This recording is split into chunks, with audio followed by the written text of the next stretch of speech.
screening for lifestyle compatibility. This is a mistake that a lot of people make. This is actually very, very common, because I think, we as people think, oh, I want to find somebody who likes to do the same things that I like to do. Sounds good, right? But it's not that important. And there are reasons that it's not that important. Because you can go and do things with somebody, on the weekends or your downtime, whatever, and have a great time, but you may not be compatible. The shared interest is not really a compatibility factor. Believe it or not, it's not. Because most adults, who have their hobbies, it usually doesn't include their significant other. And I think that that's healthy. I do.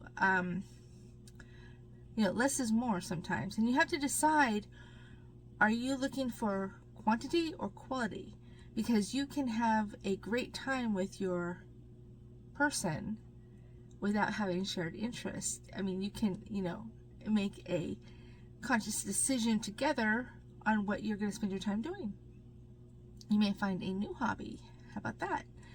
But if you are looking for somebody who likes to do the same things as you, it sounds good in theory, but in reality, it's not a good indicator for longevity of a relationship.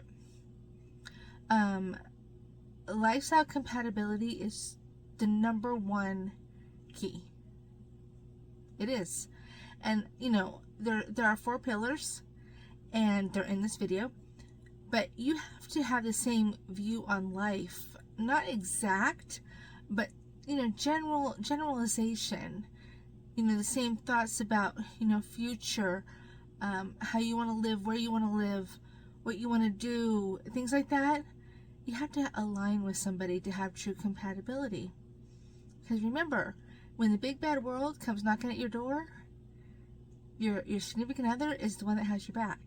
Think about that.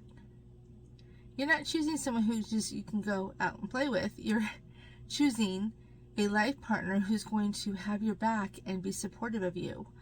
Even if they don't share the same interests as you can still be supportive of somebody. It's very possible. When you love somebody, that happens naturally. But people get so focused on, and this is where dating apps go wrong. I've been saying this for a long time.